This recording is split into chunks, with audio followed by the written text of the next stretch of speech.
Hello friend, आज की इस वीडियो के माध्यम से हम लोग एएनएम टेक्निकल क्वेश्चन का जो लगातार क्लास कर रहे हैं उनका ये दूसरा क्लास होगा। चलिए आज एएनएम एग्ज़ाम की तैयारी को लेकर के वेरी इंपॉर्टेंट क्लास करेंगे, जो कि यहाँ पर टोटल 9212 पोस्ट में एक पोस्ट आपके लिए, एक सीट आपके लिए सुरक्षित हो सके, इस तरह से हम लोग पढ़ाई का स्टार्ट करेंगे। फ्रेंड जुड़ जाइए, अपने दोस्तों को भी शेयर कर दीजिए video. All subject class start कर चुके हैं। अब जो कैंडिडेट पहली बार क्लास देख रहे हैं चैनल को सब्सक्राइब कर लीजिए। साथ ही फ्रेंड आप लोग को प्ले लिस्ट बना दिए हैं, ठीक है। प्ले लिस्ट में चले जाइए, वहाँ पर एएनएम यूपी लिखा होगा, यूपी एएनएम लिखा होगा, वहाँ पर आप लोग देख लीजिए कि जो वीडियो अभी तक आपको छूट गया है वो वीडियो वहाँ पर अपलोड हो चुका है। बिल्कुल वहाँ से सारी क्लासें आप लोग फ्री में कर सकते हैं। साथ ही फ्रेंड टेलीग्राम ग्रुप का लिंक हम डिस्क्रिप्शन में डाल दिए, उससे भी जुड़ जाइए, क्योंकि वहाँ पर सारा पीडीएफ आपको हमेशा मिलता रहेगा। और लिंक भी डिस्क्रिप्शन में, उन पर भी क्वेश्चन अपडेट करते रहते हैं, उनसे भी आप लोग पीडीएफ डाउनलोड कर सकते हैं। तो चलिए हम वीडियो को स्टार्ट करते हैं आगे। तो फ्रेंड हम लोग आ चुके हैं एएनएम टेक्निकल क्वेश्चन पर। आप लोग फास्ट इन्फॉर्मेशन यूट्यूब चैनल देख रहे हैं, जिस पर आप लोग को लगातार क्वेश्चन क्लास स्टार्ट लगातार चलेगा। आज दूसरा क्लास है, तो आप लोग बिल्कुल हम पहला क्वेश्चन लेकर आएंगे, जो कि वेरी इंपॉर्टेंट है आप लोगों के लिए। तो चलिए पहला क्वेश्चन देखते हैं। किस प्रकार का पुनर्वास जिसमें शरीर के कार्य की बहाली होती है? चार ऑप्शन है, बताना है कि किस प्रकार का पुनर्वास जिसमें शरीर के कार्य की बहाली होती है। ऑप्शन देख लेते हैं। ऑप्शन एक है व्यावसायिक पुनर्वास, ऑप्शन दो प्राथमिक रोकथाम, सामाजिक पुनर्वास, या इनमें से कोई नहीं। बताइए राइट आंसर क्या होगा। तो किस प्रकार के पुनर्वास जिसमें शरीर के कार्य की बहाली होती है? तो व्यावसायिक पुनर्वास। किसका? व्यावसायिक पुनर्वास, जो कि शरीर के कार्य करने में इसका नियुक्ति की जाती है, बहाली की जाती है, ठीक है। चलिए नेक्स्ट क्वेश्चन देखते हैं।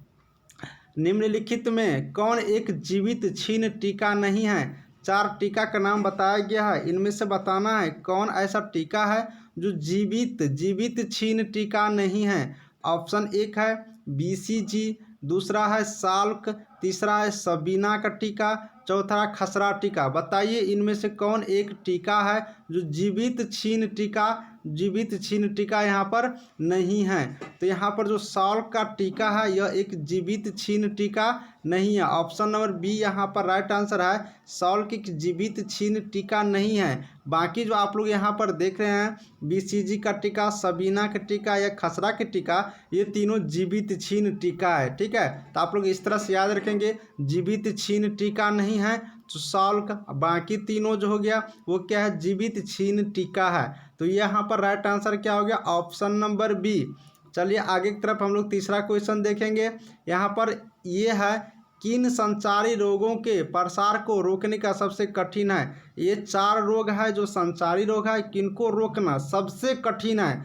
किन संचारी रोगों को प्रसार को रोकना सबसे कठिन है? ऑप्शन है वेक्टर जनित रोग, दो मर्दों के बीच की बात वाला रोग, एयरोबोर्न रोग, या जल जनित रोग। कौन से रोग जिसको रोकना यहाँ पर कठिन कार्य है? तो यहाँ पर जो ऑप्शन नंबर सी देखेंगे, एयरबोर्न का रोग, जो कि ऐसा रोग है, एक संचारी रोग है जिसे रोकना यहाँ पर क्या है? सबसे ज़्यादा कठिन है। तो ऑप्शन नंबर सी यहाँ पर क्या हो जाएगा? राइट ऑप्शन हो जाएगा। एयरबोर्न का रोग एक संचारी रोग है, याद रखिएगा, संचारी रोग है जिसे रोकना सबसे ज़्यादा कठिन होता है। अगला क्वेश्चन हम लोग देखेंगे, लंबवत संचरण कैसे होता है? लंबवत संचरण कैसे होता है? लंबवत संचरण कैसे होता है, किसके माध्यम से होता है? चलिए ऑप्शन देखते हैं। मच्छरों के माध्यम से, सीधे संपर्क के माध्यम से, बूंदों के माध्यम से, या फिर प्लेसेंटा के माध्यम से। बताइए लंबवत संचरण कैसे होता है? तो लंबवत संचरण कैसे होता है, आपको ऑप्शन की तरफ चलते हैं फिर बताना है। तो लंबवत संचरण जो होता है वो प्लेसेंटा के माध्यम से होता है। किसके माध्यम से होता है? प्लेसेंटा के माध्यम से। यहाँ पर ऑप्शन नंबर डी क्या हो गया? राइट हो गया, ठीक है। ऑप्शन नंबर डी जो आप लोग देख रहे हैं प्लेसेंटा के माध्यम से ये लंबवत संचरण होता है, इसी के माध्यम से। चलिए नेक्स्ट क्वेश्चन देखते हैं हम लोग।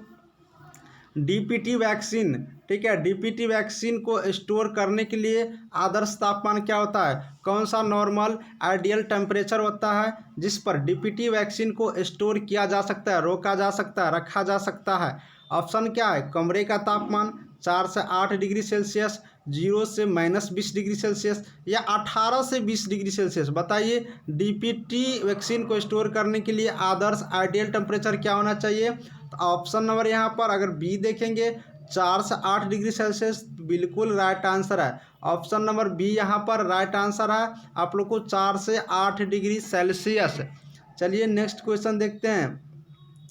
किस अध्ययन में हम रोग के सापेक्ष जोखिम प्राप्त कर सकते हैं? यहाँ पर 4 अध्ययन दिया है, यानी कि किसके अध्ययन में हम रोग के सापेक्ष रिस्पेक्ट में जोखिम प्राप्त कर सकते हैं?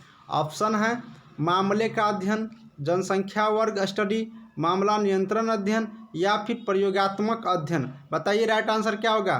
तो यहाँ पर रोग के सापेक्ष जोखिम प्राप्त करना जो एक अध्ययन है वह जनसंख्या वर्ग स्टडी, जनसंख्या वर्ग अध्ययन के अंतर्गत आते हैं। ठीक है, तो यहाँ पर याद रखेंगे जनसंख्या वर्ग स्टडी, जो कि यहाँ पर जोखिम रोग के सापेक्ष जोखिम प्राप्त कर सकते हैं इसके स्टडी में।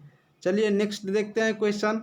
गर्भावस्था के दौरान कौन सा टीका कंट्रीडिकेटेड है? यहाँ पर देखिए इंपॉर्टेंट क्वेश्चन है, बीबीए क्वेश्चन है। गर्भावस्था के दौरान कौन सा टीका कंट्रीडिकेटेड टीका होता है? ऑप्शन है रूबेला का टीका, ओपीवी का टीका, धनुस्तंभ का टीका या इन्फ्लुएंजा का टीका। बताइए गर्भावस्था के दौरान जब यहाँ पर महिलाएं गर्भावस्था होती है उसके ड्यूरिंग कौन सा टीका जो होता है कंट्रीडिकेटेड होता है? तो ऑप्शन क्या हो जाएगा यहाँ पर right answer? Option number 1 rubella का टीका जो है, जो कि गर्भावस्था के दौरान यहाँ पर प्रेग्नेंट रहती है जब महिलाएं तो वहाँ पर कंट्रीडिकेटेड होती है। तो ऑप्शन नंबर ए यहाँ पर क्या हो गया? राइट आंसर हो गया। चलिए नेक्स्ट क्वेश्चन हम लोग देखते हैं। नेक्स्ट क्वेश्चन मेरा ये है, निम्नलिखित में से कौन विशिष्ट सुरक्षा का गठन करता है? 4 यहाँ पर दिया हुआ है ऑप्शन, बताना है कि कौन सा सुरक्षा जो कि विशिष्ट सुरक्षा स्ट्रॉन्ग यहाँ पर सुरक्षा सेफ्टी देती है। ऑप्शन क्या है? प्रतिरक्षा, एलर्जी से बचाव, स्वास्थ्य वातावरण या रसायन रोग निरोधी। बताइए इनमें से कौन सा विशिष्ट सुरक्षा का गठन करता है? तो ऑप्शन नंबर 1 यहाँ पर देख सकते हैं प्रतिरक्षा। प्रतिरक्षा एक ऐसा सुरक्षा का गठन है जो यहाँ पर स्ट्रॉन्ग सेफ्टी देता है, विशिष्ट सुरक्षा का क्या करता है? गठन करता है। तो ऑप्शन नंबर यहाँ पर क्या हो गया? ए यहाँ पर राइट आंसर हो गया। चलिए नेक्स्ट क्वेश्चन हम लोग देखेंगे। कौन सी श्रेणी बताती है कि, यहाँ पर देखेंगे कौन सी श्रेणी बताती है कि बीमारी की आवृत्ति को स्वीकार्य सीमा के भीतर रखते हुए, कौन सी श्रेणी बताती है यहाँ पर कि कौन सी श्रेणी बताती है बीमारी की आवृत्ति को स्वीकार्य सीमा के अंदर भीतर रख दिया जाएगा?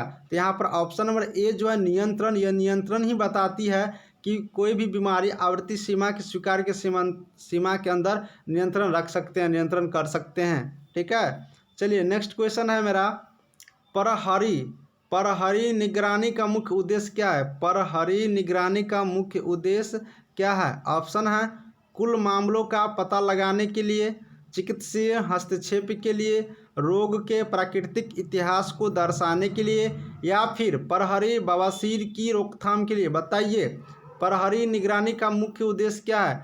तो परहरी निगरानी का जो मुख्य उद्देश्य है वो ऑप्शन नंबर 1 है, कुल मामलों का पता लगाने के लिए। जो भी मामला होता है उसको पता लगाने के लिए इम्पोर्टेंट होता है, मुख्य उद्देश्य होता है किसका? तो प्रहरी निगरानी का। चलिए अगला क्वेश्चन देखते हैं। मौखिक पूर्ण जलीकरण विलयन में साइट्रेट मिलाने का क्या उद्देश्य है? अगर मौखिक पूर्ण जलीकरण विलयन में साइट्रेट मिलाने का मुख्य उद्देश्य क्या होता है? ऑप्शन क्या है? सोडियम क्लोराइड अवशोषण में सुधार करने के लिए, सही एसिडोसिस के लिए, इसकी सेल्फ लाइफ बढ़ाने के लिए या फिर ग्लूकोज अवशेष को बढ़ाने के लिए। बताइए तो मौखिक पूर्ण जलीकरण विलयन में जो साइट्रेट मिलाने का जो मेन मकसद होता है, उद्देश्य होता है, वो होता है सही एसिडोसिस के लिए। किसके लिए? सही एसिडोसिस के लिए हम लोग साइट्रेट मिलाते हैं। चलिए नेक्स्ट क्वेश्चन देखते हैं। हाइजा के टीके के संबंध में निम्नलिखित में से कौन सा कथन गलत है? बताना है हाइजा के टीका जो लगाते हैं इसके लिए निम्नलिखित में से कौन सा गलत है। यहाँ पर कौन सा है? गलत है। तो 3 सही होगा, 1 गलत होगा। बताइए। ऑप्शन 1 है यह 6 महीने के अंतराल पर दिया जाता है, ये तो बिल्कुल सही है। लंबे समय तक चलने वाली प्रतिरक्षा है। महामारी उपयोग में नहीं है, ये भी बात सही है कि महामारी उपयोग में हैजा का टीका नहीं लगाया जाता है। मौखिक रूप से नहीं दिया गया, ये भी बात सही है, मौखिक रूप से नहीं दिया जाता है। तो यहाँ पर गलत क्या हो जाएगा, बी नंबर, यानी कि लंबे समय तक चलने वाली प्रतीक्षा। यह लंबे समय तक चलने वाली टीका नहीं है, लंबे समय तक प्रतीक्षा वाला टीका नहीं है। तो ऑप्शन नंबर बी यहाँ पर सही हो गया। बाकी 3 ऑप्शन यहाँ पर राइट आंसर हुआ। ठीक है, यानी कि इस क्वेश्चन के लिए जो लंबे समय तक हैजा का टीका यहाँ पर प्रतिरक्षा नहीं होता, ये क्वेश्चन का आंसर क्या है, सही है, जो कि ये। बाकी 3 यहाँ पर बात करेंगे हैजा टीका से रिलेटेड, तो 6 महीने के लिए अंतराल पर दिया जाता है, बिल्कुल सही बात। महामारी में उपयोग नहीं किया जाता है, बिल्कुल सही बात। मौखिक रूप से नहीं दिया जाता है, बिल्कुल सही बात। लेकिन गलत बात यहाँ पर क्या हो गया, जो रॉन्ग आंसर है, लंबे समय तक चलने वाली प्रतीक्षा। ठीक है, तो इस क्वेश्चन का आंसर बी हुआ। ऑप्शन चलेंगे, सॉरी नेक्स्ट क्वेश्चन पर चलेंगे। पर्टूसिस वैक्सीन का पूर्ण कॉन्ट्रीडिकेशन क्या है।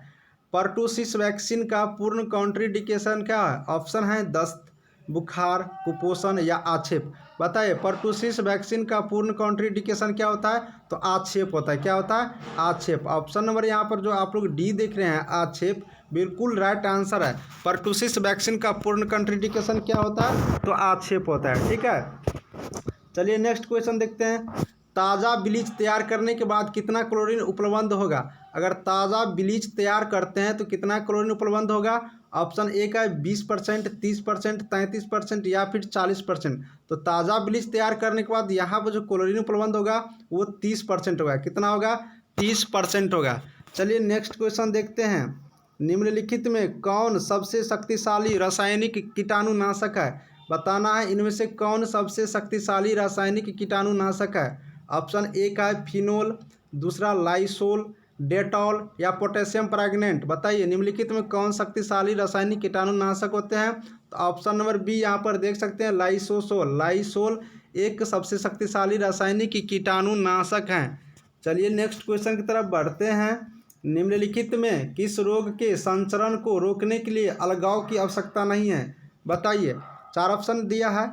किस रोग को संचरण को रोकने के लिए अलगाव की आवश्यकता नहीं होती है। ऑप्शन ए का है खसरा, दूसरा कंठमाल का रोग, तीसरा छोटी माता, चौथा धनुस्तंभ। तो यहाँ पर जो आप ऑप्शन नंबर डी देख रहे होंगे, धनुस्तंभ, यह संचरण रोग को रोकने के लिए यहाँ पर आवश्यकता नहीं है, अलगाव की आवश्यकता नहीं है। ठीक है, नेक्स्ट क्वेश्चन देखेंगे हम लोग।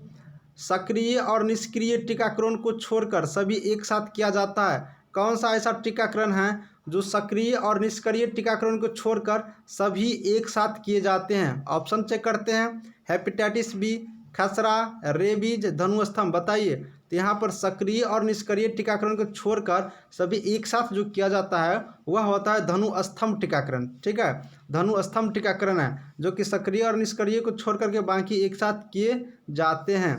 सॉरी, यहाँ पर धनुस्तंभ नहीं होगा, यहाँ पर खसरा होगा, गलती हो गया आंसर, यहाँ पर खसरा होगा। खसरा एक ऐसा है जो सक्रिय और निष्क्रिय टीकाकरण को छोड़ करके सभी एक साथ किए जाते हैं।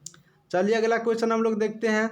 क्लोरीन सभी में निष्क्रामक क्रिया करता है, किसके सिवाय।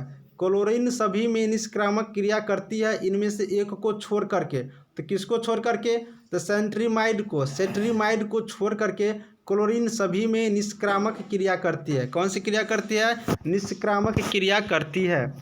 अगला क्वेश्चन है, Mg2+ आयन का उपयोग निम्नलिखित में से किस टीके में स्टेबलाइजर के रूप में किया जाता है। Mg2+ आयन का जो उपयोग है किस टीके में स्टेबलाइजर के रूप में किया जाता है। ऑप्शन क्या है, OPV का टीका, DPT का टीका, BCG का टीका, खसरा का टीका। तो यहाँ पर जो आप लोग देख रहे हैं OPV का टीका, ये आप लोग को Mg2+ आयन का उपयोग होता है स्टेबलाइजर के रूप में। ठीक है, तो ऑप्शन नंबर यहाँ पर ए क्या हो गया, बिल्कुल राइट आंसर, OPV का टीका। चलिए नेक्स्ट क्वेश्चन का आंसर देखते हैं। सबसे पहले क्वेश्चन हम लोग देख लेते हैं यहाँ पर कि टॉक्सिक शॉक। ठीक है, यहाँ पर क्वेश्चन है, टॉक्सिक शॉक सिंड्रोम निम्नलिखित में से किस टीके की एक अप्रत्याशित जटिलता होती है। टॉक्सिक शॉक सिंड्रोम इन 4 ऑप्शन में से किस टीके की एक अप्रत्याशित जटिलता होती है। ऑप्शन चेक कर लेते हैं। कंठमाला का रोग, खसरा का रोग, साल्क का रोग, एक और ऑप्शन है यहाँ पर धनुस्तंभ का रोग।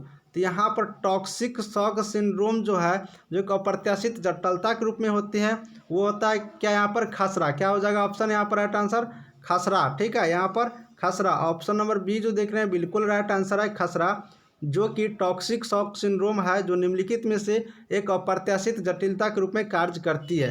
तो फ्रेंड यहाँ पर हम आपको 20 क्वेश्चन करवाएं जो कि वेरी इंपॉर्टेंट टेक्निकल क्वेश्चन है। ANM examination, ANM staff nurse examination, UP SSSC यहाँ पर, ठीक है। तो फ्रेंड आप लोग से उम्मीद करते हैं कि एएनएम का जो भी अपना एक सीट बुक करना चाहते हैं, एएनएम का जॉब प्राप्त करना चाहते हैं, तो बिल्कुल लगातार आप लोग क्लास करें। आप लोग को 9212 सीटों में एक सीट आपके लिए यहाँ पर बिल्कुल सुरक्षित है। तो फ्रेंड अगला वीडियो हम जस्ट अपलोड करेंगे, पर डे हम 2 वीडियो अपलोड करते हैं आप लोगों के लिए। लगातार सारे सब्जेक्ट का क्वेश्चन मिक्स करके लाते हैं जिससे कि लगातार आपकी तैयारी चलता रहे।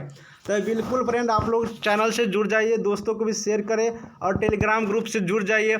और मेडिकल जॉब्स न्यूज़ चैनल का लिंक डिस्क्रिप्शन में डाल दें, उसको भी सब्सक्राइब कर लीजिए। वहाँ पर हम न्यूज़ जॉब जितने भी आते हैं डालते रहते हैं। तो फ्रेंड मिलेंगे अगले वीडियो में, देखते रहिए फास्ट इन्फॉर्मेशन। कोई डाउट हो तो कमेंट में लिखिएगा या फिर टेलीग्राम ग्रुप से जुड़ जाइए, वहाँ भी कमेंट कर सकते हैं, वहाँ भी आपको जवाब मिल जाएगा। Thank you.